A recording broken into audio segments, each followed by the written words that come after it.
n'amakuru ari breaking news nk'uko uri kubona kuri iyo screen.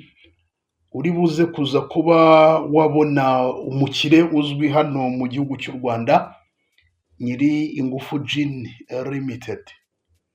Kuri ubu ngubu mu nganda zigera ku 8 zahagaritswe hano mu gihugu cy'u Rwanda gukorera ku butaka bw'u Rwanda, uruganda rwiwe ruri mu zahagaritswe. Kuri ubu ngubu ni inganda zigera mu 8, aho ikigo cy'igihugu gishinzwe kugenzura ubuziranenge bw'ibiribwa n'imiti mu Rwanda, Rwanda FDA, cyahagaritse ikorwa n'icuruzwa ry'inzoga z'ibyuma. Ubwo ni izi nzoga z'amarikeri inyinshi zikorera mu gihugu cy'u Rwanda, kuri ubu ngubu zahagaritswe. Nka Ingufu Gin, uruganda Ingufu Gin murabizi ko rwari rumaze kumenyekana hano mu gihugu cy'u Rwanda. Nk'abantu mwe ariko ibi bintu bibaye, sinzi niba namwe mwabibonaga. Abantu bamamarizaga inzoga cyane, kandi umuntu atanyoye inzoga nta kintu yaba, ahubwo nibwo aba ari gusigasira amagara yiwe. Ikindi alcohol, buriya ibi bintu by'ibyuma twanywaga, ibintu by'amarikeri twanywaga, murabizi ko hari abo bajya nko kubishegera ugasanga ngo yanyoye ngo nk'icyuma ngo ahita apfa. Ngira ngo hari ibyuma twagiye tubona inkuru zigiye zitandukanye, ibyuma byisha abantu, inzoga zimeze gutya zisha abantu, ngira ngo mwagiye mubibona. N'amarukoro hari igihe babeshya ngo bashyizemo ngo na rukoro ngo 42, kandi nayo biri ku rwego. Noneho ibanga ry'abasinzi, mwari muzi ko ikintu bita ibi byuma, ngo kugira ngo umuntu asinde vuba agura ibi byuma. Guca inzoga nta kintu byakwangiriza ku buzima bw'umuntu, ahubwo ni ukurinda ubuzima. Murabizi ko ejo bundi nyakubahwa Perezida wa Repubulika yagarukaga kuri ibi bintu. Ndagira ngo mbanze sasi iyi nkuru nkubwire itangazo risohotse gute, izo nganda ni izihe. Nyakubahwa Perezida wa Repubulika ejo bundi yabigarukagaho n'abayobozi bagiye batandukanye, agira abaturage inama, mureke inzoga kuko umuntu atanyoye inzoga yaba iki. Yagiye abigarukaho n'abayobozi bagiye batandukanye babivugaga. Noneho wareba uburyo abanyarwanda muri iyi minsi bari gupfa bitewe n'ibi bintu bya gakondo n'ibiki. Hari n'abagerageza gukora ngo barakora inzoga bakongeramo za etanol tubibuze kuza kuba twayigarukaho, bumva ukuntu mu by'ukuri iba ifite imbaraga, bajya kunywa ugasanga bahise bapfa. Nk'abantu mwe birarenze. Izo nganda zahagaritswe uko ari 8, harimo uruganda rwa Ingufu Gin. Ubwo ndi bukubwire n'inzoga bakoraga. Ingufu Gin yakoraga ubwo niyo ya Kazungu, niyo yakoraga Red Waragi, Radiant Gin, Ingufu Gin, King's Vodka, Royal Castle Gin, Meadow Gin, Gendes Rum, New House Portable Spirit, Club Portable Spirit, Hometown Portable Spirit. Uyu yakoraga ubwo ni amarikeri agera ubwoko 10. Ingufu Gin niyo yakoraga.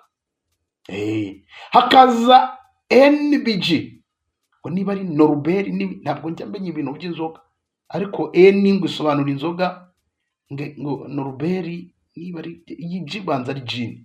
We yakoraga icyitwa United Flavored Gin, Bombastic Coconut Flavored Gin, Ingwe Flavored Gin. Iyi ngwe nabonaga bari kuyamamaza. Ingwe nizi za Bombastic, American Flavored Gin, Maguma Gin, Fimbo Blended Banana Brandy. Uyu yakoraga ubwoko bugera kuri 6. Skydrop Industries Limited, narwo n'uruganda rwa 3 rwahagaritswe, aho uru ruganda rwakoraga rikeri yitwa Senero Gin, Senero Honey Based Liquor, Nobilis Guta Gin, Veritas Gin, inkoramutima ginger flavored alcohol drinks. Noneho itoto jinga flavored alcohol drinks. Ibaze umuntu unywa inzoga amarikeri. Donc urumva niba bavuze ngo itoto, ubwo uwo muntu azana itoto. Itoto ngo inkoramutima. Hari urundi ruganda rwitwa Africana Buffalo Limited. Africana Buffalo Gin ni inzoga bakoraga. Charging Whiskey, Moonlight Vodka, Master Cane Whiskey, Trace Vodka, Reya Waragi. Uruganda rwa gatanu rwitwa Nopa Company Limited rwakoraga ubwoko butatu: Enoch Gin, Levi Gin, Service Gin. Ni mu gihe urwa gatandatu rwitwa Roots Investment Group Limited, B1 Gin. Hakaza Hope Man Gin, Meetup Gin. B1 Gin ngira ngo murabizi ko yo ari n'abastari hano mu gihugu cy'u Rwanda bayamamazaga. Hari urundi ruganda rwitwa Rugari Agro Processing Company rwakoraga iyitwa Luck Gin, Luck Banana Based Alcoholic Beverage. Hanyuma urwo rwakoraga zigera kuri 2, ubwoko bugera kuri 2. Hanyuma urwa munane rwitwa Zonju Industrial Liability Company Limited rwakoraga ZCN Milestone Whiskey. Noneho bakazana n'inzoga yitwa Jumongo.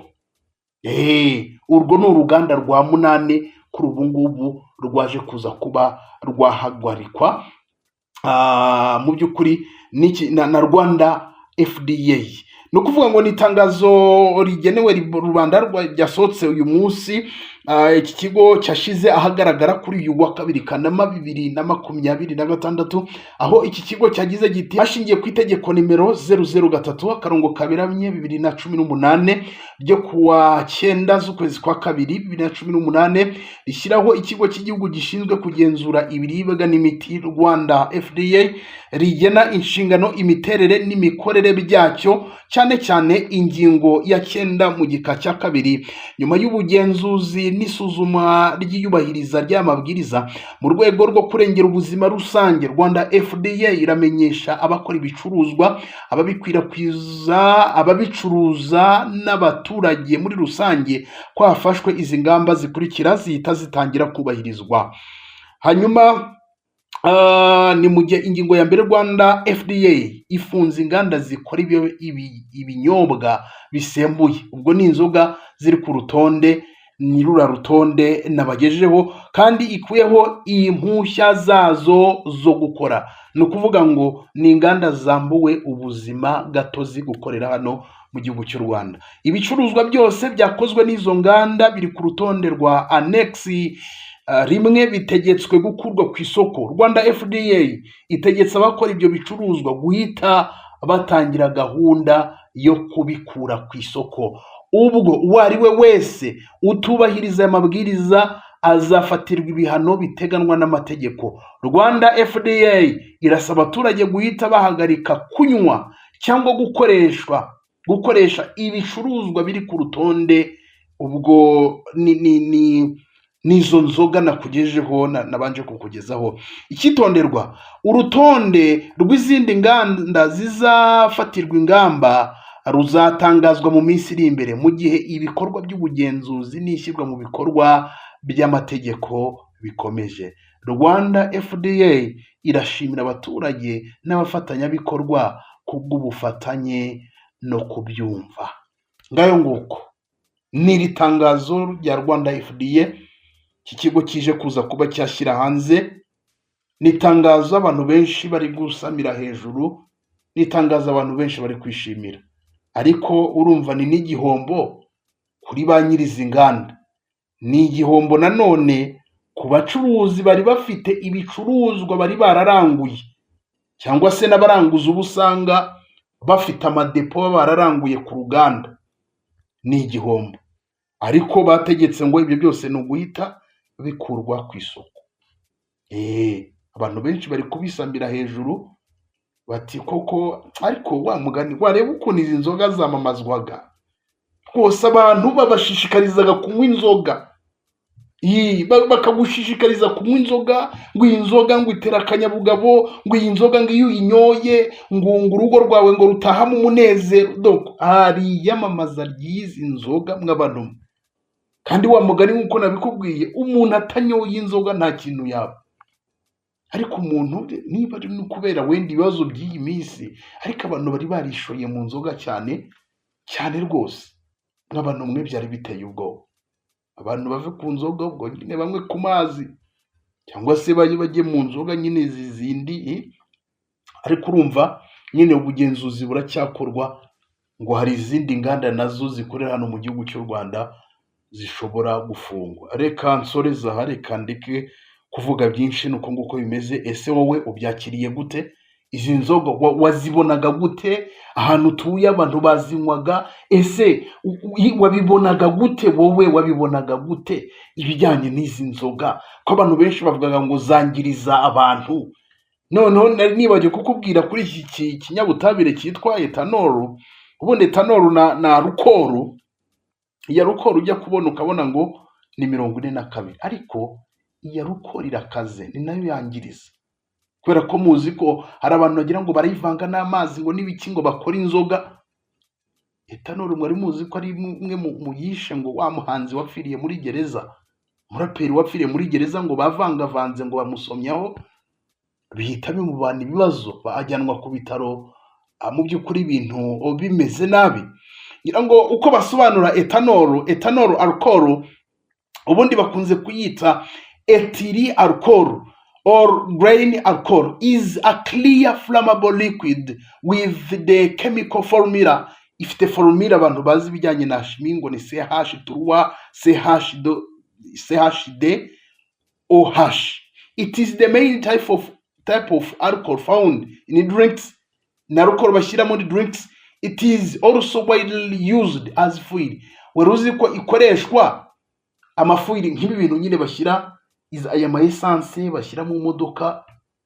Buriya haba harimo etanolu, ku buryo nyine imodoka ishobora kugenda cyangwa se indege ikayihagurutsa. Ubundi etanolu ishyirwa muri beer, wine and liquor. Ubwo ni inzoga nyine bituma nyine umubiri nyine ugenda nyine umuntu agasinda. Fuel mixed with gasoline. Iyi etanolu bayivanga n'ikinyabutabire cyitwa gasoline kugira ngo bahagurutse imodoka cyangwa se amamashini. Ni ikinyabutabire gikaze, ya rukoro irakaze. Cleaning and health. Ubundi yifashishwa mu mahandi sanitizers, rubbing alcohol, medical wipes to kill germs. No ku bitaro bakunze kuyifashisha kugira ngo yice za mikorobe. Urumva ibyo bintu nyine umuntu anywa biba biri mu binyobwa ukuntu biba bikaze cyane. Industry used to make other chemicals, cosmetics and paints. Yifashishwa mu bijyanye n'amarangi, bagashyira mu marangi n'izindi produits zigiye zitandukanye, mu birungo by'ubwiza. Mw'abantu mwe birarenze. Gusa nyine urumva uburyo icyo kinyabutabire ya rukoro etanolu buryo ikaze. Nayo igihugu cy'u Rwanda kuri ubu ngubu FDA ejo bundi yasohoye itangazo bavuga ngo duhagaritse impushya za burundu zo gutumiza etanolu yinjira no mu gihugu cy'u Rwanda. Abanyarwanda mube soba, wa mugani ni ikibazo gikomeye cyane. Iyo urebye urubyiruko rw'iyi minsi uburyo rwishoye mu biyobyabwenge, uzi ko urubyiruko ari kimwe mu bintu byahangayikishije nyakubahwa perezida wa repubulika, bitewe n'ukuntu urubyiruko rubona. Bari abantu barishora mu biyobyabwenge, raporo arazibona ko urubyiruko rwishoye mu biyobyabwenge. Perezida yareba akabotse, none u Rwanda rw'ejo ruzayoborwa gute? Abayobozi b'ejo hazaza igihugu kizayoborwa nande? Urubyiruko ko rugiye kwangirika. Abantu babonaga rwose wapi n'inzambe bibera mu byuma, bibera mu n'ibyo ngibyo abantu biberagamo. Reka dusinde vuba, bamwe bagapfa, bamwe bakiyabuza ibyuma, kagera mu kabari mu cyuma cya magana ngahe ugasanga umuntu wapi nta kigenda.